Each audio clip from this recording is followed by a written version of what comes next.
राम राम मंडळी. आमच्याकडं सकाळी 9:30 वाजता लाईट येत्या. 9:30 वाजलाय तो वर ऊन कसलं तावाला आले बघा की हे. म्हणून आल्या आल्या मोटर चालू करून उसाला पाणी लावलंय. आता यो उसाकडला पाणी जायला पाटा आहे. मग या पाटाकडे एक साईडला मका टोकला आहे आणि मका टोकलाय म्हणजे त्याला संग संग पाणी मिळतंय आणि वैरण बी होती आपल्याला. हे 20 गुंठे रान आहे. त्या रानात अगोदर ऊस होता. ऊस गेल्यावर रान तयार करून एक सरी आड वांगी आणि एक सरी आड घेवडा केलाय, श्रावणी घेवडा केलाय. मग आता सुरुवातीला याला ड्रीप हातारलं. आधी भाऊला भिजवून घेऊन त्यावर परत मल्चिंग हातारलं. मल्चिंग हातरून आता ही वांगी घेवडा लावलाय बघा. आणि वांगी घेवडा लावून बी एक महिना झाला. महिन्यात वांगी बी चांगली नीटकी आल्यात.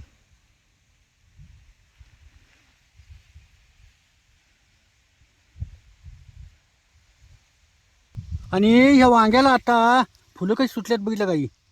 आणि या फुलाच्या मागची अशी मिडी येत सुटत्यात बघा ही. आता या फुलाच्या मागं ही वांग तयार व्हायचं मिडी सुटलेच काही आहे. चांगला नेटका आलाय. घेवड्याला मातूर फुले याला अजून एक 15 दिवस टाइम आहे.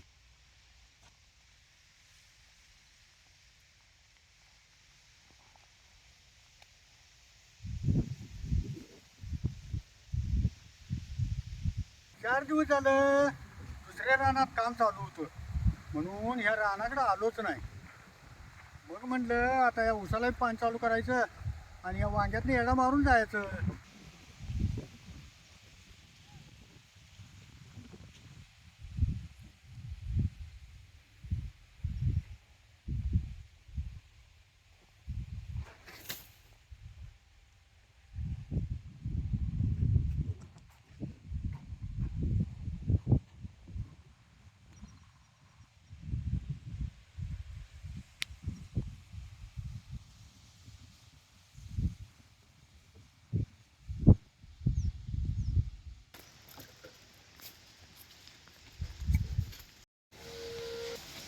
अगं भूक लागली हा. अजून कांदा चिरलाल्यास. अहो सोयाबीन भिजत घातले आणि त्याला काय कालवण करायला उशीर लागतो करतो की आता. सोयाबीनची कालवण करणार आहेस होय? वय मग आवर लवकर. अहो उसाला पाणी लावायला गेलता जर वांग्याकडे गेडा मारून आला काय. अगं वांग्यात सगळ्या येडा मारून आलो. वांगी बी चांगली एक नंबर आहेत बघ. आता महिना जायला जरा फुल काही दिसतात. हे फुलं आलेत वांग्याला आणि घेवड्याला आणि 15 दिवस जायला पाहिजे फुले याला. अगं सगळं मागं चांगलं आलंय बघ.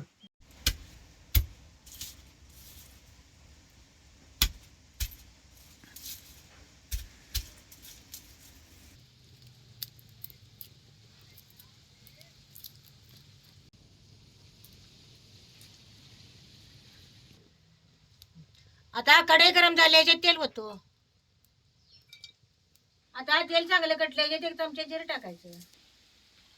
आता ही बारीक चिरलेला कांदा बी या तेलात घालायचा.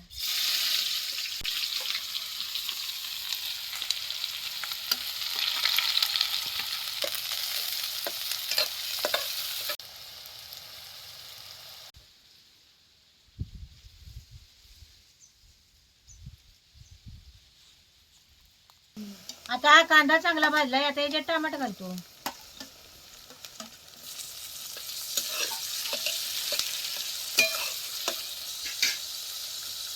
कांदा चांगला भाजल्यावर मगच टमाटर टाकायचं. टमाटोला पाणी सुटते मग कांदा लवकर भाजत नाही.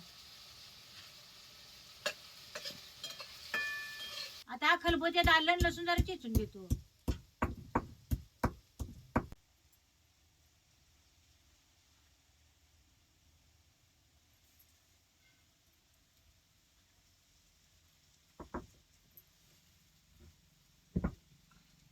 आता हे बी तेलात चांगलं भाजून घे.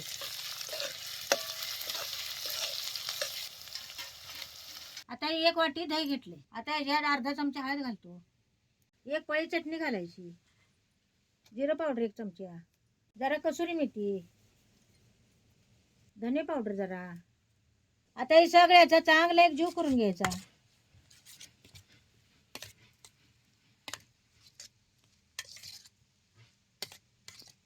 दही बी ताजच घ्यायचं. लय आंबट दही घ्यायचं नाही नाहीतर मग कालवण्याची चव बदलते. आता हे तेलात सगळं चांगलं भाजलं या. आता यात हे दही घालतो.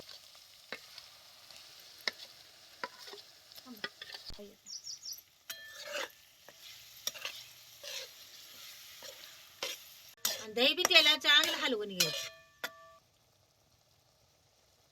आता हे सगळं तेलात चांगलं भाजले, त्यानं कसं तेल सुटले बघा याला.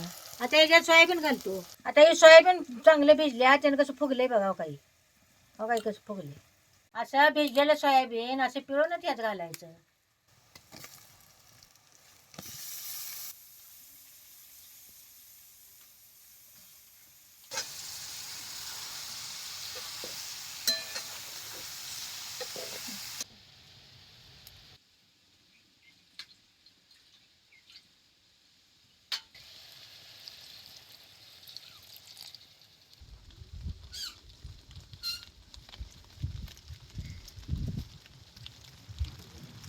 सोयाबीनचं कालवण मी जरा रबरबीत करणार आहे, म्हणले पाणी घातलं.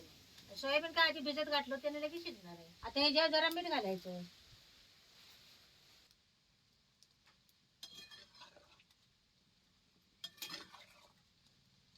आता हे कालवण 2 काढात चांगलं शिजणार आहे.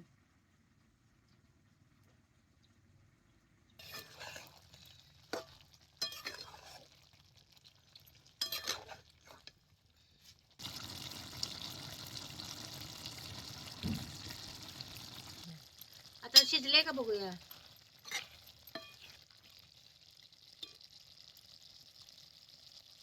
बघा सोयाबीन कसं शिजले कालवण.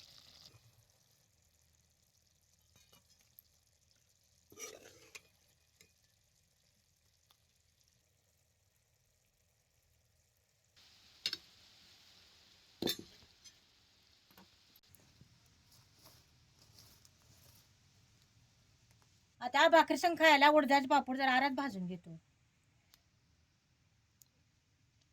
असं खालवर खालवर करून आरात.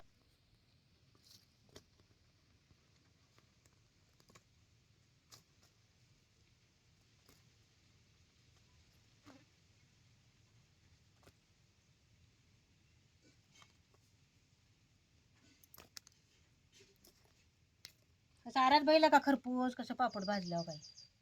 भाकरी संग खायला पापड असला की एखादी भाकरी मजाच जाते.